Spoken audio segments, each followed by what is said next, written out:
જો મિત્રો આજે આપણે એક નવા પાઠનો અભ્યાસ કરવા જઈ રહ્યા છીએ જે પાઠનું નામ છે પ્રાણીઓનું રચનાકીય આયોજન. આપણે ધોરણ 11માં પેશીઓ અને પેશીઓને આધારે 3 પ્રકારના પ્રાણીઓનો અભ્યાસ કરીશું. એક રાના ટાઇગ્રીના, જેને લેડકો કહેવાય. બીજું પ્રાણી છે અળસિયું, એનું વૈજ્ઞાનિક નામ છે ફેરિટીમા ઓસ્ટિયોમા. ત્રીજું પ્રાણી અભ્યાસ કરીશું વંદો, પેરીપ્લેનેટા અમેરિકાના. જ્યારે હ્યુમન એનાટોમી હોમો સેપિયન્સ સેપિયન્સ નો અભ્યાસ કરીશું ધોરણ 12માં. આપણે જાણીએ છીએ આ સૃષ્ટિ ઉપર જીવની ઉત્પત્તિ થઈ. પહેલા જે જીવંત ઘટકો અસ્તિત્વમાં આવ્યા જેને પ્રોટિસ્ટા કહેવાય. મિત્રો યાદ રાખજો, પહેલા જીવંત ઘટકો છે એનું નામ આપી દીધું છે પાઠ નંબર 4 અનુસાર પ્રોટિસ્ટા. પ્રોટિસ્ટાના 2 ભાગ પડ્યા. કેટલાક પ્રોટિસ્ટા હતા એ અચલિત રહ્યા, સાથે સાથે હરિતકણ ધરાવતા હતા. એમાંથી આખી વનસ્પતિ સૃષ્ટિ અસ્તિત્વમાં આવી. યાદ રાખીએ. જ્યારે બીજા પ્રોટિસ્ટા હતા એ ચલિત થયા, ચાલવા મળ્યા. હરિતકણનો અભાવ હતો, જે ખોરાક માટે વનસ્પતિ પર આધાર રાખતા હતા.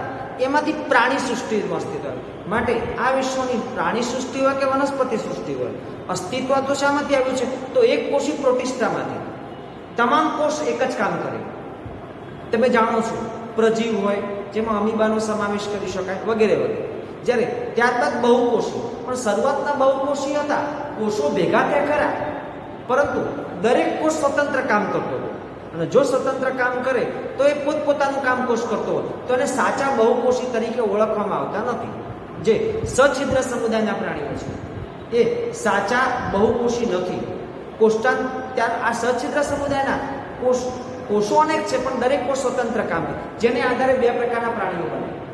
એક કોષી હતા જેને યુનિસેલ્યુલર કહેવાય. તમામ કાર્યો એક જ કોષ દ્વારા થાય. ખોરાક ગ્રહણ હોય, પાચન હોય, અભિશોષણ હોય કે પ્રજનન હોય, તમામ કામ એક જ કોષ દ્વારા. પરંતુ ત્યારબાદ બહુકોષી અસ્તિત્વમાં આવે. સાચા બહુકોષી હતા એની શરૂઆત છે, મિત્રો યાદ રાખવું છે, કોષ્ઠાંતરી સમુદાયથી થઈ. સાચા બહુકોષી પ્રાણીઓ કયા? તો કોષ્ઠાંતરી, જેમાં હાઇડ્રાનો સમાવેશ થાય. હાઇડ્રા એ સાચું બહુકોષી પ્રાણી છે, કારણ કે આવા એક કોષી પ્રાણીઓ હતા તો તમામ કામ એક જ કોષ દ્વારા. જ્યારે બહુકોષી પ્રાણીઓ એવા છે કોષો સાથે મળીને કામ કરતા હતા. અને કોષો સાથે મળીને કામ કરતા થાય તો શ્રમ વિભાજનની શરૂઆત થાય. તો શાની શરૂઆત થાય? શ્રમ વિભાજન. શ્રમ વિભાજનનો અર્થ થાય કાર્યોને જુદા જુદા કરવા, જુદા જુદા દ્વારા જુદું જુદું કાર્ય થાય. તો આવા બહુકોષી પ્રાણીઓને મલ્ટીસેલ્યુલર કહેવાય. અપવાદ છે, સછિદ્ર બહુકોષી હોવા છતાંય દરેક કોષ પોતાનું સ્વતંત્ર કામ કરે છે, માટે સાચા બહુકોષી નથી. હવે કહેવાય આવો એક કોષ હશે કોઈ પણ સજીવમાં, આ એક જ કોષ હશે બહુકોષી સજીવમાં, આને ફલિતાંડ કહેવાય. તમે જાણો છો ફલિતાંડ 2 થી બને.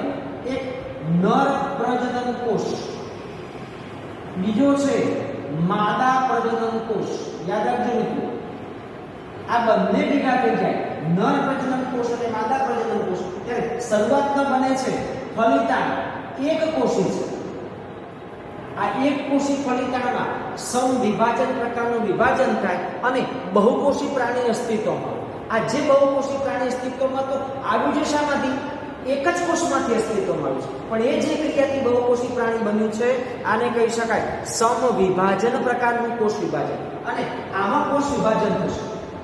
આવું કોષ વિભાજન 2 થાય, 2 માંથી 4 થાય અને અંતે અનેક કોષો બનશે. અને આ જે અનેક કોષો બન્યા તે કોષો કે સાથે અનેક કોષો બને છે, જે ભૌતિક અને રાસાયણિક આંતરક્રિયા. એક કોષ બીજા કોષના સંપર્કમાં છે. આ એક કોષ બીજા કોષના ભૌતિક પણ સંપર્કમાં છે, એકબીજાને રસાયણ દ્રવ્યો પણ આપે છે. માટે રાસાયણિક આંતરક્રિયા દ્વારા જો એક કોષમાંથી કોષ વિભાજનથી અનેક કોષો બને, જે ભૌતિક રાસાયણિક. આ એકબીજાના સ્કિનના કોષો છે. ત્વચા એક પેશી છે. આ ત્વચાની પેશી એકબીજાના ભૌતિક સંપર્કમાં પણ છે, એકબીજાને જુદા જુદા દ્રવ્યો પણ આપે છે. માટે રાસાયણિક આંતરક્રિયાઓ કરે છે. તો આના દ્વારા નિશ્ચિત કાર્યો કરે. દાખલા તરીકે ત્વચા એક પેશી છે, નિશ્ચિત કામ કરે છે. એની નીચે સ્નાયુઓ છે, પોતાનું નિશ્ચિત કામ કરે છે. એની નીચે કંકાલ સ્નાયુ પેશી છે, પોતાનું કામ કરે. માટે નિશ્ચિત કાર્યો કરે. આવા કાર્યો કરતા કોષોનો સમૂહ જેને કહેવાય પેશી. પેશીનો અંગ્રેજી લેટિન ભાષામાં શબ્દ છે ટિશ્યુ. ટિશ્યુનો અર્થ વણવું. ટીસ્યુનો અર્થ શું થાય? વણવું. માટે પેશી આને કહેવાય. ઓકે, જો કે આવી પેશી છે એ પેશી એકઠી થઈ જાય. મિત્રો યાદ રાખવું છે, પહેલા કોષો, કોષમાંથી કોષો બને, કોષોમાંથી પેશી બને. હવે પેશી એકબીજા સાથે જોડાઈ જાય, નિશ્ચિત કાર્યો કરવા મળે તો પેશીમાંથી જે બને છે આને અંગ કહેવાય. અંગો ભેગા થઈ જાય તો જે બને આને અંગતંત્ર કહેવાય. પાચન તંત્ર એમાં અંગો છે, જઠર હોય, અન્નનળી હોય, પક્વાશય હોય, નાનું આંતરડું, મોટું આંતરડું, મળાશય વગેરે અંગો છે. અંગો ભેગા થવાથી અંગતંત્ર. આવા અંગતંત્રો ભેગા થાય તો જે બને આને દેહ અથવા તો બોડી કહેવાય. આપણા શરીરમાં અનેક તંત્રો છે તો આ અંગતંત્ર છે. દાખલા તરીકે પાચન તંત્ર, રુધિરાભિસરણ તંત્ર, કંકાલ તંત્ર, સ્નાયુ તંત્ર, આ બધા તંત્રો છે. તંત્ર ભેગા થાય ત્યારે કોઈ પણ પ્રાણીનો શું બને છે? દેહ બને છે. આવો જો દેહ બનાવવો હોય તો પહેલા તો પેશીઓ તો જોઈએ જ. પેશીઓ વિશ્વમાં પ્રાણીઓમાં 4 પ્રકારની છે. પહેલા બહાર દેખાય છે તે પેશી વાતાવરણના સંપર્કમાં છે, જેને અધિચ્છદીય પેશી કહેવાય. અથવા તો કોઈ અંદરનું અંગ હોય એની સપાટી પર હોય તો પહેલી પેશી છે એને કહેવાય અધિચ્છદીય પેશી. બીજી પેશી છે આપણા શરીરમાં આ ત્વચા છે એ સ્નાયુઓથી જોડાય છે, સ્નાયુ હાડકાથી જોડાય, બધું એકબીજા સાથે પાછું જોડાય છે તો એને કહેવાય સંયોજક પેશી. બીજું સ્નાયુ પેશી. ત્રીજું અહીં ટાંકણી અડાડીએ તો આખા શરીરમાં એની ખબર પડી જાય સંવેદનાની. આ સંવેદના લઈ જાય આને ઓળખી શકાય ચેતા પેશી. માટે પ્રાણીઓમાં 4 પ્રકારની પેશીઓ છે. કેટલીક પેશીઓ પોતપોતાના કોષો ધરાવે છે, કેટલાક અંગો પણ એવા છે પોતપોતાના કોષો ધરાવે છે. પણ આપણા શરીરમાં આવેલું એક અંગ એવું છે કે 4 પ્રકારની પેશીઓ ધરાવે છે. મિત્રો યાદ રાખવું છે, 4 પેશી જોવા મળે. શામાં 4 પેશીઓ જોવા મળે? તો હૃદયમાં. જોજો આપણું હૃદય એવું છે કે હૃદયની અંદર 4 પ્રકારની પેશીઓ જોવા મળે છે. મિત્રો ખાસ યાદ રાખજો, હૃદયમાં 4 પ્રકારની પેશીઓ આવેલી છે. પહેલા આપણે વાત કરવા જઈ રહ્યા છે અધિચ્છદીય પેશી. અધિચ્છદીય પેશીનું બીજું નામ છે અધિચ્છદ. અધિચ્છદનો અર્થ થાય સપાટી. તો અધિચ્છદીય પેશી છે એ આની મુક્ત સપાટી હોય જે વાતાવરણના સંપર્કમાં છે. અથવા તો અંદરનું કોઈ અંગ હોય, જઠર હોય, જઠર એ લોટા જેવો હોય છે, એની અંદરની સપાટી પણ હશે, એની બહારની સપાટી પણ. માટે સમગ્ર શરીરની સપાટી પર અથવા તો શરીરની અંદર આવેલું કોઈ અંગ હોય તો એ અંગની અંદરની સપાટી અને એ અંગની બહારની સપાટી, જેમ કે જઠર છે તો જઠરની બહારની સપાટી અને જઠરની અંદરની સપાટી તો કઈ પેશી હોય? અધિચ્છદીય પેશી હોય, જે શરીરના અંગોને આવરણ બનાવે છે. આખા શરીરનું આવરણ છે. મનુષ્યના શરીરનું મોટામાં મોટું અંગ તરીકે ત્વચા છે. નીટ માટે યાદ રાખીએ. માટે એક અહીંયા શબ્દ લખું, શરીરનું, મનુષ્યના શરીરનું મોટામાં મોટું અંગ, મોટામાં મોટું અંગ તો કયું છે? ત્વચા. આ ત્વચા પર છે કઈ? અધિચ્છદીય પેશી, જે આવરણ અને અસ્તર પૂરો કરે. આ પેશી એવી છે એની વચ્ચે જગ્યા બહુ ઓછી છે. જગ્યા ઓછી છે માટે એને કહી શકાય આંતરકોષીય અવકાશ ઓછો. સાથે સાથે આંતરકોષીય દ્રવ્ય પણ ઓછો. અવકાશ ઓછો તો દ્રવ્ય પણ ઓછું. કે છે આ પેશીના કોષો એકબીજા સાથે, અહીંયા ત્વચા એક પેશી છે ચુસ્ત રીતે, ચુસ્તને જગ્યા વગરની ગોઠવણી હોય તો એના માટે શબ્દ બોલાય છે સઘન ગોઠવણી ધરાવે છે. આવી અધિચ્છદીય પેશી સમગ્ર બાહ્ય સપાટી પર હોય, દેડકાની હોય અથવા તો મનુષ્યની અથવા તો કોઈ પણ પ્રાણીની જે બાહ્ય સપાટી ત્વચા અથવા તો સ્કિન છે એમાં અધિચ્છદીય પેશી. શરીરના અંદરનું પોલાણ છે, ગુહા કહેવાય, પોલાણની ગુહા, ગુહાઓની અંદરની સપાટી પર. પ્લાસ્ટર 2 બાજુઓ છે, પ્લાસ્ટર એ અધિચ્છદ છે તો દિવાલની બહારની બાજુ પણ હોય, રૂમની અંદરની બાજુ હોય, માટે આ રૂમને ગુહા કહેવાય. માટે ગુહાની અંદરની અથવા તો ગુહાની બહારની સપાટી. સાથે સાથે કોઈ વાહિની હોય, પાચક રસ લઈ જતી હોય અથવા તો અન્ય કોઈ રસ લઈ વાહિની હોય, અથવા તો સાથે સાથે જે આપણા શરીરમાં આવેલી રુધિર વાહિનીઓ, નલિકાઓ છે એની અંદર પણ અધિચ્છદીય પેશી જોઈ શકે. અધિચ્છદીય પેશીના 2 પ્રકાર પડી શકે. એકને કહી શકાય સરળ અધિચ્છદ, બીજાને કહી શકાય સંયુક્ત અધિચ્છદ. પહેલા વાત કરવામાં આવી સરળ અધિચ્છદ. સરળ અધિચ્છદ કોને કહેવાય? તો કહે એક જ સ્તરમાં કોષો ગોઠવા. જેમ તળિયા ઉપર ટાઇલ્સના ટુકડા હોય તો કદી એક ઉપર બીજો ટુકડો ના આવે, એક ટુકડાની બાજુમાં જ બીજો ટુકડો આવે, નીચે ગાદી બને ખરી સિમેન્ટની, તો કે એક જ સ્તરના કોષો ગોઠવાય તો આને કહી શકાય સરળ અધિચ્છદ. કદાપી પણ ટાઇલ્સમાં તળિયું ગોઠવેલો હોય, તળિયા પર ટાઇલ્સ, તો એક ટાઇલ્સના ટુકડા ઉપર બીજો ટુકડો હોતો નથી, પણ નીચે શું હોય છે? ગાદી, જે કોઈ ટુકડાથી બનેલી નથી. માટે શબ્દ બોલું છું કે નીચે અકોષીય આધાર કલા, બધું બુકમાં નહીં હોય, માટે એક જ સ્તરની હોય તો સરળ અધિચ્છદ. બીજો શબ્દ લખું, અકોષીય આધાર કલા. એનો અર્થ આધાર કલાનો અર્થ થાય નીચેની સપાટી. એક કોષની નીચે બીજો કોષ કદી હાજર હોતો નથી, માટે એને કહી શકાય અકોષીય આધાર કલા. તો આને કહી શકાય સરળ અધિચ્છદ. સરળ અધિચ્છદ છે એ કોષોની રચનાને આધારે કેવા આકારના છે અને ગોઠવણ, રચના એટલે આકાર, અને ગોઠવણીને આધારે એના જુદા જુદા પ્રકાર પાડી શકાય. બધા પ્રકાર આપણી બુકમાં નથી, છતાં મિત્રો યાદ રાખીશું. પહેલી છે લાદીસમ, જેવા નામ એવું ગુણ. જેમ ટાઇલ્સના તો લાદીના ટુકડા ગોઠવાયેલા હોય એક જ સપાટીમાં, એમ ગોઠવાય. દાખલા તરીકે અહીં આકૃતિ દોરીએ તો આવી થાય, આવી આ લાદીના ટુકડા ગોઠવાય એમ ગોઠવાય. જો આવી રીતના ગોઠવાય તો એને કહી શકાય લાદીસમ અધિચ્છદ. લાદીના ટુકડાઓની માપ વચ્ચે મધ્યમાં એનું કોષ કેન્દ્ર હોય. જોજો મિત્રો યાદ રાખજો, વચ્ચે મધ્ય છે તેમાં પોતાનું કોષ કેન્દ્ર હશે. આજુબાજુ જીવરસ હશે, અહીંયા જીવરસ. જો લાદીના ટુકડાની માપ ગોઠવાય છે એક જ સપાટીમાં, લાદીસમનું લક્ષણ છે, લાદીનું લક્ષણ હોય પહોળાઈ વધારે હોય, લંબાઈ વધારે હોય, પણ જાડાઈ ઓછી હોય. જો લંબાઈ પહોળાઈ વધારે, જાડાઈ ઓછી, તો આને કહી શકાય લાદીસમ અધિચ્છદ. લાદીસમ અધિચ્છદ એ કોષો ચપટા છે, માટે લાદીસમ છે. મધ્યમાં સ્પષ્ટ કોષ કેન્દ્ર જીવરસ ધરાવે છે. લક્ષણો યાદ રાખીશું. લાદીનો ટુકડો હોય તો સીધે છૂટા નહીં મૂકે, એક ટુકડો બીજા ટુકડાની બાજુમાં હોય ખરો, પણ વચ્ચે આપણને ખબર છે જોડી રાખવા માટે એક દ્રવ્ય ભરેલું હોય જેને સિમેન્ટ કહેવાય. મિત્રો આમાં પણ એ જ છે, એક કોષ બીજા કોષથી જોડાય છે અને એક કોષ બીજા કોષથી જોડાય, અને જે દ્રવ્યથી જોડાય આને કહી શકાય સિમેન્ટ. માટે લાદીસમ અધિચ્છદના કોષો એકબીજા સાથે સિમેન્ટ નામના દ્રવ્યથી જોડાય. આ જે દિવાલ છે એ દિવાલને આધારે, જોજો મિત્રો બધું બુકમાં નથી, લાદીસમના બે પ્રકાર બીજા પાડી શકાય. એક છે તરંગિત દિવાલવાળા, તરંગિત દિવાલ. તમે આમાં જુઓ તો લાદી ખરી પણ તરંગિત દિવાલ પાડી છે. બીજા છે સીધી દિવાલવાળા. માટે લાદીસમ અધિચ્છદના બીજા બે પેટા પ્રકારો પાડી શકાય. એકને કહી શકાય તરંગિત દિવાલવાળા, બીજાને કહી શકાય સીધી દિવાલવાળા. આ બે પ્રકારના લાદીસમ અધિચ્છદો. લાદીસમ અધિચ્છદ છે એક સીમા બનાવે, અને સીમા કહેવાય આપણા શરીરની સીમા. માટે એનું કામ કયું તો પ્રસરણ સીમા. કોઈ પણ દ્રવ્ય હોય, કોઈ પણ અંગ હોય તો એની પ્રસરણ સીમા છે.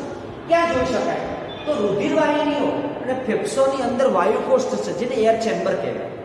આવી રુધિર વાહિનીઓ અને વાયુકોષની અંદર લાદીસમ અધિચ્છદ જોઈ શકાય. મિત્રો યાદ રાખજો. બીજા છે આનું નામ આપ્યું છે ઘનાકાર અધિચ્છદ. ઘનાકાર અધિચ્છદ છે એ પોતાનું ચોક્કસ લક્ષણ ધરાવે છે. તમે જુઓ તો આવું દેખાય. લંબાઈ પહોળાઈની ઊંચાઈ ઘન એને કહેવાય. લંબાઈ પહોળાઈની ઊંચાઈ સરખું હોય તો આને કહે છે ઘનાકાર અધિચ્છદ. આવા ઘન જેવા દેખાય. જો આવી ઘન જેવી ગોઠવણી દેખાય, મધ્યમાં એનું કોષ કેન્દ્ર, અને જો ઘન જેવી ગોઠવણી દેખાય તો આને શું કહે છે ઘનાકાર અધિચ્છદ કહે છે. બાજુમાંથી જુઓ ઘનને તો ચોરસ દેખાય. માટે બાજુમાંથી જોતા ચોરસ, પણ જો બધા ઘન ગોઠવેલા હોય, તમે ઘન ગોઠવી દો, બધા સમઘન ગોઠવ્યા છે, લંબાઈ પહોળાઈની ઊંચાઈ ત્રણે સરખો હોવા માટે એને ઘનાકાર કહેવાય. બાજુમાં ઘનને ગોઠવીને જુઓ તો આખું ચોરસ દેખાય, પણ ઉપરથી જો ઘન ગોઠવેલા દેખો તો તમને આવું દેખાય, બહુકોણીય દેખાય. મિત્રો યાદ રાખજો. માટે બાજુમાંથી જોતો ચોરસ, પણ ઉપરથી જોતો, આ ઉપરથી જોતો બહુકોણીય રચના ધરાવતા હોય છે. માટે બાજુમાંથી ચોરસ દેખાય, ઉપરથી જોઈએ તો બહુકોણીય દેખાય, જેને ઓળખી શકાય ઘનાકાર અધિચ્છદ. ઘનાકાર અધિચ્છદ ક્યાં હોય તો મૂત્રપિંડ નલિકાના નિકટવર્તી ગૂંચળામાં હોય. ખાસ યાદ રાખજો, ક્યાં હોય મૂત્રપિંડ નલિકાના નિકટવર્તી ગૂંચળામાં, જેને બાઉમેનની કોથળી કહેવાય, ખબર હોય તો. પછી નિકટવર્તી ગૂંચળું આવે, એ નિકટવર્તી ગૂંથણું છે ને પીસીટી કહેવાય. હું અહીંયા પીસીટી નો અર્થ લખું છું. પીસીટી શું છે? તો પીસીટી નો અર્થ થાય પ્રોક્સિમલ કન્વોલ્યુટેડ. તો આ ઘનાકાર અધિચ્છેદ વાત કરી પીસીટી, જેને કહી શકાય પ્રોક્સિમલ કન્વોલ્યુટેડ ટ્યુબ્યુલ્સ ની અંદર આવી ઘનાકાર અધિચ્છેદ જોઈ શકાય. બીજી છે સ્તંભીય અધિચ્છેદ. સ્તંભીય અધિચ્છેદ તમે જુઓ છો, પહેલા તો આ કોઈ પણ પેશી હોય એ કોષ વિહીન આધાર કલા ઉપર ગોઠવાય, નીચે કોઈ કોષો હોતા નથી.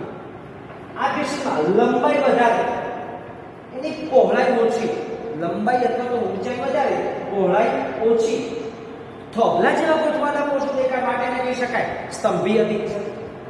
આ સ્તંભીય અધિચ્છેદમાં નીચેના સોકડા છેડે અથવા તો મધ્યના ભાગે આનું કોષ કેન્દ્ર જોવા મળે. નીચેના સોકડા છેડે અથવા તો મધ્યના ભાગે એનું કોષ કેન્દ્ર જોઈ શકાય. આ ક્યાં હોય? તો કે જે જઠરમાં હોય, ઓતરડામાં. જો જઠરમાં હોય તો પાચક રસોનો સ્રાવ થાય, ઓતરડામાં હોય તો પાચિત ખોરાકનું શોષણ થાય. આ બંને પેશીઓ છે ઘનાકાર અને સ્તંભીય અધિચ્છેદ. ચોથો પ્રકાર છે પક્ષમાં, એની મુક્ત સપાટી. આ બંને પેશીઓની મુક્ત સપાટી પર સૂક્ષ્મ તંતુઓ જેવી રચના આવે તો આને પક્ષમો કહેવાય. તો બંનેના પ્રકાર પડે છે પક્ષમલ સ્તંભીય અધિચ્છેદ, પક્ષમલ ઘનાકાર અધિચ્છેદ. આ જે પક્ષમો છે એ સૂક્ષ્મ હેર જેવી રચના છે. હંમેશા ઉપરના મુક્ત છેડે પક્ષમો હોય, ઉપરના મુક્ત છેડે પક્ષમો હોય, માટે આને કહે છે પક્ષમલ અધિચ્છેદ. આ પક્ષમોની ઉત્પત્તિ તલકણિકામાંથી થાય. પક્ષમોની ઉત્પત્તિ શામાંથી થાય? તો તલકણિકા. આ પક્ષમો છે એ સતત આમ હલનચલન કરે માટે એક પ્રકારની ગતિ પેદા કરે, જેના કારણે આ પક્ષમો અધિચ્છેદ છે એ કોઈ સૂક્ષ્મ કણ હોય તો એનું સ્થાનાંતરણ કરે, એક જગ્યાએથી બીજી જગ્યાએ લઈ જાય, અથવા તો શ્લેષ્મ હોય તો એને દૂર ખસેડે. માટે તો એ શ્વાસવાહિકાઓ હોય, અંડવાહિનીઓ હોય, શ્વાસવાહિકામાં ધૂળ રજકણોને જતા અટકાવે. અંડવાહિનીનું કામ છે પક્ષમલ અધિચ્છેદ અંડકોષોનું વહન કરવામાં મદદરૂપ થાય છે. આ બંનેના પ્રકાર. સાથે સાથે આ બંને સ્તંભીય અધિચ્છેદ અને પક્ષમલ અધિચ્છેદ છે. આના બીજા બે પ્રકારો પણ પાડી શકાય. એની મુક્ત સપાટી પર મિત્રો યાદ રાખવું છે, જે મુક્ત સપાટી છે એ મુક્ત સપાટી પર ક્યારેક આવી રચના બની જાય, ક્યારેક છે આવી રચના પેદા થઈ જાય. બંનેમાં થાય. આ જે ઉપરની સપાટી જે રચના પેદા થઈ, જેને ઓળખી શકાય સૂક્ષ્મ રસાંકુર. અને રસાંકુર છે એને બીલી કહેવાય. અને સૂક્ષ્મ રસાંકુરો હોય, જો ઘનાકાર અથવા તો સ્તંભીય અધિચ્છેદ છે એમાં એકમાં પક્ષમો પેદા થાય તો પક્ષમો થઈ જાય, પણ કોઈ કારણસર બંને છે એની મુક્ત સપાટી પર સૂક્ષ્મ પ્રવર્ધો જેવી રચના પેદા થાય. અને આ સૂક્ષ્મ પ્રવર્ધો જેવી રચના છે એને સૂક્ષ્મ રસાંકુરો કહેવાય. જો કોઈ પણ દ્રવ્યનું શોષણ કરવું હોય તો આ સૂક્ષ્મ રસાંકુરો બહુ મહત્વનો ભાગ ભજવે છે, માટે ઓતરડામાં આવી પેશી જોઈ શકાય. હવે કે ત્રીજો ચોથો પ્રકાર છે, આને કહે છે કૂટસ્ત્રુત. કૂટ એટલે ખોટું, છે એક સ્તરીય, આપણા અભ્યાસક્રમમાં નથી પણ દેખાય છે બહુસ્તરીય. હું કૂટસ્ત્રુતની આકૃતિ દઉં તો કઈ આવી થાય? આ છે એક જ સ્તરીય, પણ તમે જોશો તો દેખાય છે બહુસ્તરીય. કોષો એક જ સ્તરમાં ગોઠવાયેલા છે પણ દેખાય છે બહુસ્તરીય જેવી રચના દેખાય છે. આમાં એક કોષ બીજા કોષ પર ગોઠવાયેલો દેખાય છે. નીચેના સોકડા છેડે એનું પોતાનું કોષ કેન્દ્ર પણ હોય, આપણે બુકમાં નથી છતો યાદ રાખીએ. જો કોષો એકબીજા સાથે હરોળમાં ગોઠવાયા અને પછી આમ અમળાઈ જાય, ટ્વિસ્ટ થાય અને અમળાઈ જાય તો શું થાય? એક કોષ બીજા કોષ ઉપર, આ એક કોષ બીજા કોષ ઉપર ગોઠવાયેલો હોય એવું દેખાય. અને જો એક કોષ આવો બીજા કોષ ઉપર ગોઠવાયેલો દેખાય છે એક સ્તરીય પણ દેખાય છે બહુસ્તરીય, તો આ જે પેશી છે આને ઓળખી શકાય કૂટસ્ત્રુત તરીકે ઓળખવામાં આવે છે. કૂટસ્ત્રુત ક્યાં જોઈ શકાય? તો કૂટસ્ત્રુત છે એ કઈ શ્વાસ વાહિની સાથે સાથે શ્વાસ વાહિકા અને પ્લસ નલિકાઓની અંદર આવી જોઈ શકાય, જેનું કામ છે શ્લેષ્મનું ખાસ જો વહન કરવું.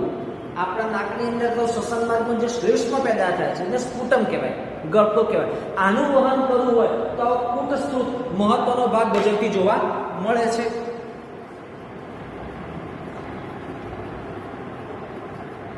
આમ શ્વાસવાહિકાઓ હોય, શ્વાસવાહિનીઓ નલિકાઓ હોય, જે તેને શ્લેષ્મના વહન કરવા માટે આ પેશી કૂટસ્ત્રુત જોઈ શકાય. જો મિત્રો, આવી જે અધિચ્છદીય પેશી છે એ અધિચ્છદીય પેશીનો સ્રાવને આધારે, સ્રાવ અને રચનાને આધારે અધિચ્છદના બે પ્રકાર પડે. સ્રાવને આધારે અને રચનાને આધારે જે અધિચ્છદીય પેશી છે એના પ્રકાર પડે. આવી જે અધિચ્છદીય પેશી સ્રાવને આધારે રચનાને આધારે પડે, જેને કહી શકાય મિત્રો ગ્રંથીય અધિચ્છદ. શબ્દ તો કયો છે? ગ્રંથીય અધિચ્છદ. માટે પહેલી ગ્રંથિ અધિચ્છદ લાલિસમ, ઘનાકાર, સ્તંભીય, પક્ષમલ, કૂટસ્ત્રુત અને આગળનો પ્રકાર છે ગ્રંથીય અધિચ્છદ. પણ ગ્રંથીય અધિચ્છદનું કામ છે કોઈ પણ પ્રકારનો સ્રાવ પેદા કરે. આવી ગ્રંથીય અધિચ્છદ છે તો એના બે પ્રકાર પડે. એક પ્રકાર છે એકકોષીય, બીજું છે બહુકોષીય.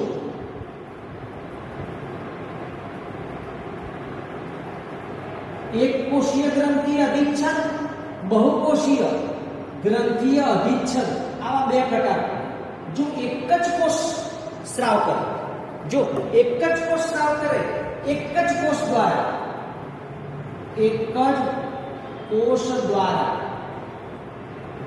સ્રાવ પેદા થાય, અને જો એક જ કોષ દ્વારા સ્રાવ પેદા થાય તો કહી શકાય એકકોષી. ખાસ યાદ રાખવું છે. એનો એક્ઝામ્પલ આપણા ઓતરડાની અંદર, આંતરડામાં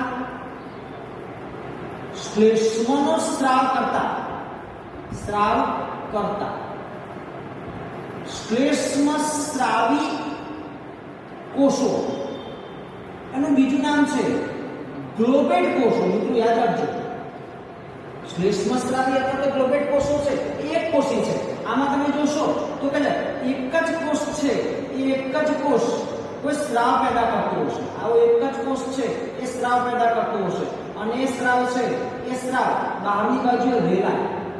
અને જો એક જ કોષ દ્વારા આ સ્રાવ પેદા થાય તો આને કહી શકાય એક કોષી. માટે આ સ્રાવી કોષ છે, ગ્લોબેટ કોષો છે, બહુકોષી છે. અનેક કોષોના ઝુમખા સ્રાવ પેદા કરે. જો અનેક કોષોના ઝુમખા છે એ સ્રાવ પેદા કરે તો આને કહે છે બહુકોષીય ગ્રંથિ અધિચ્છદ. અને બહુકોષીય ગ્રંથિ અધિચ્છદ છે, આનું સરસ ઉદાહરણ છે આપણી લાળ ગ્રંથિ. લાળ ગ્રંથિ છે એ બહુકોષીય ગ્રંથિ અધિચ્છદનું ઉદાહરણ છે. આની અંદર તમે જોશો તો કંઈક આવી રચના જોવા મળશે. આવા અનેક કોષો અહીંયા હશે, અને અનેક કોષો છે એના દ્વારા કે અહીંયા સ્રાવ પેદા થશે, અને એના દ્વારા અહીંયા અનેક કોષો હશે. આ બધા કોષો છે સ્રાવ કરે, અને એ કોષો દ્વારા જો સ્રાવ પેદા થાય, અહીંયા અનેક કોષો દ્વારા અહીંયા સ્રાવ પેદા થાય તો આને કહી શકાય બહુકોષીય ગ્રંથિ અધિચ્છદ તરીકે ઓળખવામાં આવે છે. સરસ એનું ઉદાહરણ છે લાળ ગ્રંથિઓ છે એ બહુકોષીય ગ્રંથિ અધિચ્છદનું ઉદાહરણ છે. જો મિત્રો, હવે સ્રાવને આધારે જે ગ્રંથિ અધિચ્છદ છે એના બે પ્રકાર. એકને કહી શકાય બહિર્સ્રાવી, બીજાને કહી શકાય અંતઃસ્રાવી. બહિર એટલે બહાર. જો કોઈ સ્રાવ પેદા થાય એ નલિકા મારફતે શરીરની બહાર આવે. દાખલા તરીકે પરસેવો નલિકા મારફત નાના સૂક્ષ્મ છિદ્રો મારફતે બહાર આવે છે, અથવા તો શરીરની અંદર આવે પોલાણમાં, તો આને કહી શકાય બહિર્સ્રાવી.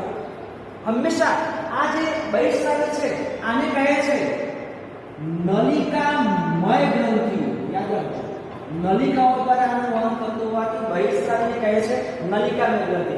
લાળ ગ્રંથિ લાળ પેદા કરે, પ્રસ્વેદ ગ્રંથિ છે એ પરસેવો પેદા કરે, જ્યારે દુગ્ધ ગ્રંથિ અથવા તો સ્તન ગ્રંથિ છે એ દૂધ પેદા કરે, તૈલ ગ્રંથિ છે એ તેલ પેદા કરે. આપણી નાકની આજુબાજુ તૈની ત્વચા છે એક પ્રકારની બહિર્સ્રાવી છે. અશ્રુ ગ્રંથિ છે એ અશ્રુ પેદા કરે. આ બધી છે એ બહિર્સ્રાવી છે. બીજી એવી છે સ્રાવ પેદા કરે છે પણ કોઈ નલિકા મારફતે એનું વહન થતું નથી. ઓકે, એ છે કે નલિકા વગર સીધું એ દ્રવ્ય રુધિરમાં ભળી જાય અને રુધિર આખા શરીરમાં પહોંચાડી દે. તો કે આને કહે છે અંતઃસ્રાવી ગ્રંથિ. અંતઃસ્રાવી ગ્રંથિઓ શરીરમાં આપણે મગજમાં પિચ્યુટરી ગ્રંથિ હોય, ગળામાં થાઇરોઇડ ગ્રંથિ હોય, છાતીમાં થાઇમસ ગ્રંથિ હોય, એડ્રિનલ ગ્રંથિ હોય, બધી અંતઃસ્રાવી ગ્રંથિ છે. અને જો અંતઃસ્રાવી ગ્રંથિ હોય તો એને કહે છે નલિકા વિહીન ગ્રંથિ. હંમેશા બહિસ્રાવી હોય એ નલિકા વિહીન હોય, જ્યારે અંતઃસ્રાવી હોય નલિકા વિહીન હોય, જ્યારે બહિસ્રાવી હોય એ હંમેશા નલિકામય ગ્રંથિ.